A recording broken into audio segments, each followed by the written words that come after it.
Yo, what's good everyone? Welcome back to another video, and today we're going to be doing something a bit different.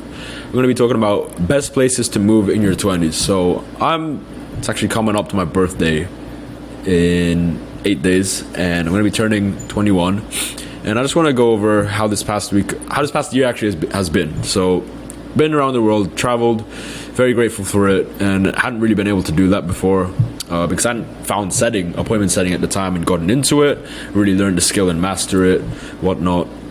And if you're interested in following in my footsteps, link in the description where you can learn more.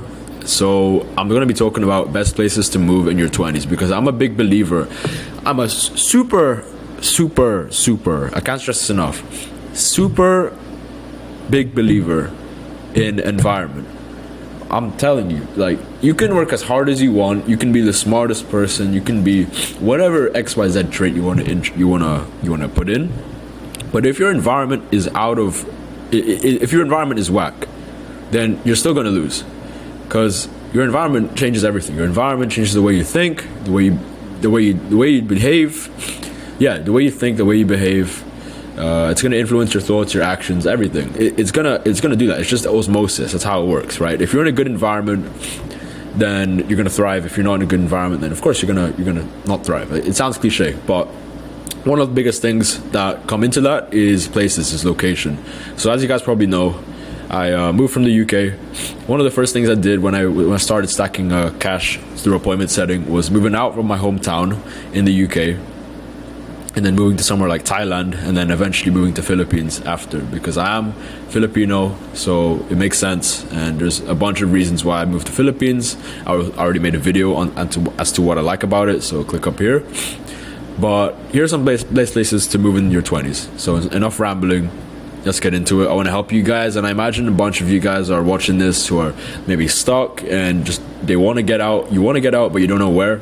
This should hopefully be a good guide. So let's get into it. First one, no surprise, Southeast Asia, Thailand, Vietnam, Malaysia, Philippines, Indonesia, Japan, Hong Kong, Singapore. Any of these places, you will be fine. Just do your research on Google or join communities or find a mentor to help you with that. Me personally, I went to Thailand for 3 months. I stayed in Koh Samui, to be exact, which is a small little island on the east of the mainland of Thailand. On the west is going to be Phuket. So if you want to go to Phuket, then you got to go to the west. I chose Koh Samui, and I had my own myriad of reasons too, but do your own research. This is where I chose to stay. Lots of beaches, but it's also nice and developed still, or it's on the come up. So that's one of the reasons why. And then I moved, as I said, here to Manila, Philippines since last June. So at the time of this recording, it's like 9 months. And yeah, I had my own reasons for doing that too. So these two, Thailand and Philippines, it fits me because Thailand, Koh Samui, more of the island life, you feel absolutely free. You go to the beach like within 5 to 10 minutes, scooter ride from you. You got the sun 24/7, hot climate. You got Muay Thai going on. You've got, the people are amazing, the food's amazing, the culture's amazing, higher quality of life for much cheaper, as opposed to other places like in the West where things are questionably high priced, but for what kind of life are you living there, right? So same sort of thing as Manila. I mean, it's more expensive because it's the city, but there are places in the Philippines such as Cebu City or Palawan, which is island, but this is more of the city life. This is Manila, very very busy, a little bit more fast paced, but yeah, it has its own reasons, and it's really helped with my growth. So I will also got to see family too. So there we go. Southeast Asia is for you if you enjoy hot weather, some cold. So for example, if you're gonna go somewhere like Japan at a certain season, it does get cold over there. Same thing with, I think, Korea. Yeah, Korea does get cold too.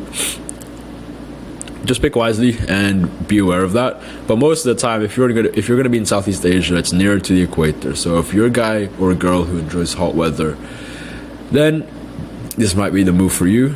Hospitable people, higher quality of life for a lower cost. Martial arts is big, as you know. You can choose the island and or the city life. So if you want to stay in Koh Samui for a couple of weeks and then dip to Bangkok for a couple more weeks, and then you want to hop around. Let's say you want to go to Bali, back to the back to the island lifestyle. But there you're gonna bump into a ton of entrepreneurs and creators, people on a similar mission, which is always going to be good. Again, environment, and then you hop to Japan, then you hop to Philippines, whatever you want to do. There's something for everyone here in Asia. It's safe, mainly because, well, not all parts. Again, do your research. So for example, in Philippines, there are dodgy parts. There's parts you got to be careful about and stay away from. But apart from that, like if you're in the big city, the developed areas of Southeast Asia, then you're, for the most part, you are going to be safe. And it also comes into like a cultural perspective too, where, for example, in Thailand, most people are Buddhist, and then they believe in karma. So if you were to do something bad, it's going to come back around to you. That's why the crime rate is pretty low over on these ends. So safe for the most part. Asian food. So if you're, again, for you, if you love Asian food, and then the you know what, if this is who you gravitate towards. Okay, so the only downsides of living in Southeast Asia is the potential language barrier. So not everyone in Thailand, not everyone in Vietnam is going to have good English or be able to converse with you. Google Translate is probably going to carry you a lot. So Philippines, another good thing about the Philippines, if you're curious, is most people can actually speak English, or more people can speak English in Philippines. They're more competent at that compared to the other countries listed. But still, like if you're gonna go to these places, just be aware of the potential language barrier. I'd even go out of my way to learn some of the language. You know, you're coming into their country, you're learning a new language as well, which is going to be pretty cool. And it's also like a form of respect, and you also get to impress the locals, and it doesn't even take that much effort to learn a few words and phrases, and then you're already like impressing them, and you can converse better. Okay, so the only downside is the potential language barrier. Another thing, and especially oh my god, especially in Philippines, in Manila. So here's one downside of Manila: the traffic. And you can also say the same for Bangkok. You could say the same for big cities, but in Philippines, it's definitely the worst is the traffic. So keep that in mind. It's worse than in the West. I don't know why. I think it's just less developed infrastructure. But if traffic isn't your thing and you just never see yourself getting used to it, I've kind of seen myself getting used to it now, which sounds almost impossible. But I think I've just kind of accepted it at this point. But traffic, that's always going to be a big part. Be aware of that. The time zones aren't the best. So if you're operating and speaking to a lot of people in US, UK based time zones or EU based time zones, then you might have a bit of trouble with certain things. For example, if you're a closer, trying to hop on sales calls at the right time. Like some of the people I know who are closers over this side of the world, they've had to take like late nights calls, late into the night, early into the mornings, and then probably sleep during the day, which is probably not sustainable for too long. But you got to do what you got to do. What else? Yeah, and if you're just dealing with a lot of those clients, then it's gonna be a pain in the ass sometimes for either or party. Another thing is initial sickness, e.g. Bali belly. So I've never been to Bali. I plan to do so soon, but it's an infamous term, Bali belly, where you go to Indonesia, you go to Bali, you eat the local food, or you don't even have to eat the local food. You can just drink the water there, or even eat the vegetables that were washed in the water there, and you'll get something called Bali belly, where you just have a very, very upset stomach, tons of diarrhea. It's not very pleasant. I had it in Thailand too during the first weeks. That kind of ruined the trip, which it's annoying. It's super, super annoying. I don't wish it on my worst enemy, because it's just it can get bad to really bad. You know, you just kind of incapacitated for like a week or two. Take the medicine, that will help. When you land in Thailand, land in Philippines, some of these countries that are, you know, maybe questionably developed, then, you know, just be aware of that, because that could throw off your trip, especially if you're not aware. But I think the pros definitely outweigh the cons when it comes to Southeast Asia. So if you're in your 20s, if you're 18, you're 19, you're 20, I'd take the leap. I'd go here. And you're going to grow so much as a person anyway if you just take the leap, all right? Instead of being stuck in your mom's or dad's house. I don't know. And again, it's no shot at...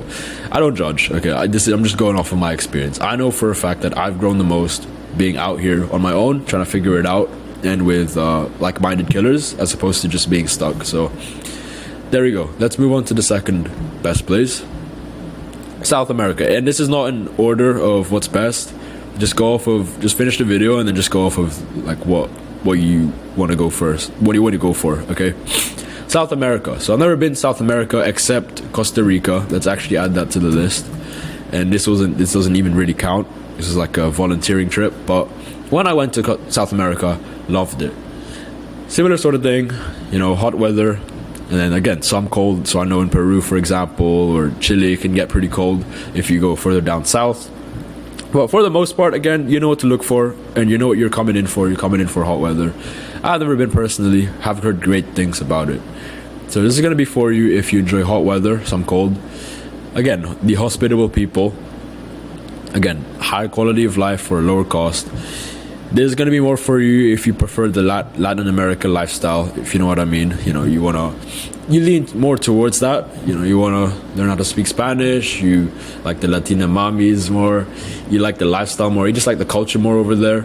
Cheap steak, that's what I found, or that's what I heard. You can get amazing quality steaks for $5 to $7, $5-10. And in America, in UK, what would that be? It'd be like 2 to 3 times the price. But since meat is cheap there or abundant there, or a lot of people eat meat there, you can get cheap steaks. And freaking emoji again. And then the other thing that South America has over Southeast Asia is it's a better time zone, because it's just, obviously, you don't need a geography teacher to tell you this, but it's underneath America, so most of the time zones are going to be the same actually to US time zones, so it won't actually affect you that much. So there you go, that's South America for you, going off of the outsider's perspective. And then the only downsides, again, if you want to correct me, then correct me in the comments below. But again, potential language barrier. If you don't know Spanish, then you're kind of fucked. They can speak English, but go out of your way to learn some Spanish or whatever language they speak in the country that you're going to go to. And from what I heard, it's higher crime rate, so it's not as safe as Southeast Asia. There's obviously the cartels. You got the more gangs. You got to be more vigilant. You got to just be more careful. Okay, but if you're not silly, then you'll be fine. So higher crime rate, something to keep in mind. Just be careful. And yeah, third place that I would recommend someone in their 20s to move out to, especially if they're starting to stack cash in remote setting and sales, certain parts of Europe. So I didn't say all parts of Europe, certain parts of Europe, e.g. Portugal, Poland, Spain, etc., where I'm not going to say cheaper, like it's going to be a bit more expensive as Southeast Asia and South America, but it's still going to be cheaper than, or less costly than, some parts in Western Europe. We're talking like the big boy countries. So if you can do your research, do some digging, you'll find certain places actually you can live pretty, not cheaply on, but you can live on a good price on, for a good quality life. So it's for you if you enjoy the European lifestyle more. Better time zone as well. If you prefer the European culture, it's city life, but mostly, but also there's some island life, and then less language barrier, and prefer cooler weather. So there's some parts, like a lot of this is going to transcend back and forth, but there's some differences, like less language barrier. Okay, yeah, you need to learn Spanish if you're going to Spain. Learn some Polish if you're going to Poland. If you're going to Portugal, learn some Portuguese. Okay, it's fair enough. But, more people, I imagine, can speak English better. And then cooler weather, if you're going to go to a certain part of Europe, some places will just have cooler weather, okay? And then some other places will be the hotter weather. So we're going to Portugal, obviously that's hotter weather. Poland, going to be a bit colder. Not rocket science. Only downsides, it's a bit pricier, but as I said, it's not as pricey as other places in Europe or US.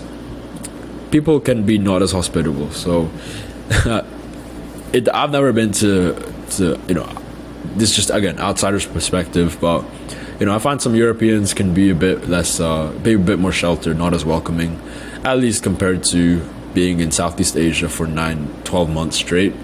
And again, like, maybe it's just because the Southeast Asians are just super that hospitable, and there's nothing wrong with the Europeans, but there's a stereotype, and sometimes it is true that some Europeans, depends on which country you go, they're not as hospitable. So if that's a downside to you, that's a downside to you, okay? And then the last part, or the last best place, and this is gonna be once you're doing extremely well for yourself, you know, doing like 5, 6, 7 plus K per month, 10K, 15K, 20K per month type money, then places like the UK, USA, Dubai, other parts of Europe is going to be good. So it's going to be for you if you're more established, making more money, and your standards are going to rise exponentially. You know, when you're in these big boy countries, especially, and not just any part of the country, like for example UK, we're talking about London here, and maybe okay, no, just London, actually, just London. USA, I heard Miami's good, and again, yeah, Miami, New York, California, even Texas, I heard is good. Mainly those parts where the big boy, that's where you're going to be entering the big boy leagues now. Dubai, obviously, big boy leagues. You know, almost everyone is rich there. A lot of people are very wealthy and very well off there. When you're in those kind of places, and it goes back to my point about environment, your standards will rise exponentially. So if you're constantly seeing, okay, Lamborghini there, another Lambo parked there, a McLaren, a G-Wagon, if you're seeing these high-rise buildings in Brickell, Miami, if you're in London, UK, and you're seeing people walking around in shopping in Harrods and whatnot, in designer, or I don't know, insert whatever example, that's going to rub off on you. That's going to inspire you to work harder. It's going to inspire you to start behaving like a rich person and a wealthy person. And then that's going to in turn affect your business, affect your life, affect your circle. You're going to shake hands or connect with more people who are at the top of the game. And everything's just going to rise as an exponential result of that. So once you're more established, though, and I say that because if you're going to go in there with not much of a budget, you're going to just have to sink or swim situation. So I recommend you're more established before making this your base. Okay, only downsides, as I said, the higher priced lifestyle, you know, things are way more expensive and highly priced here, but again, it's like a sink or swim. It's going to put pressure on you to perform. Western politics and society might be a problem for you depending on your values. So as you've probably been seeing in the news, or I don't watch the news anymore, but we can just kind of tell where the West is going in terms of the society. Not to get too political, we can just kind of tell where it's going. And if you're not a fan of that, and if you don't like how it's gonna, because it's gonna, a lot of things are gonna affect you as well. Things like housing, things like taxes, things like whatever, right? That's gonna affect you too. So if you don't want that affecting you, then that might be a problem. And if it's just not aligned with your values, then that might also be a problem. But those are the downsides. Everything has its pros and cons, and it's up to you to do your research and get in contact with people who have actually been there, done that, who can actually speak from a good perspective. I know for me, especially Southeast Asia, if you want to come to Southeast Asia, just like hit me up on Instagram and I'll be your guy. I might even do a course. I'm joking. If I'm just kidding. But I've been in Southeast Asia for pretty much 12 months now, since leaving the UK. And I'd say this has been one of the best decisions I've ever made in my life. So that's going to wrap it up for today's video. Best places to move in your 20s, especially when you're stacking up in commissions, in appointment setting, high ticket sales, starting your own business, whatnot. And hope you enjoyed this video. Hope it was valuable. Make sure you like, comment, subscribe if you're new to the channel. If you want to learn from me, follow in my footsteps and learn how I escaped the UK and come to Southeast Asia for almost 12 months, kind of just doing whatever I like, when I like, how I like, and you want to know the way to do that, then hit the link in my bio. It's going to be called the Oracle Mentorship Program, where I teach guys what I do, and one-on-one mentorship slots. I just opened it recently, so if you are interested in that, make sure you click the link in the description to apply now and book a call. If you have any questions, just hit me up on my Instagram. This is my Instagram, and just hit me up if you have any questions. Let me know, and take care, guys.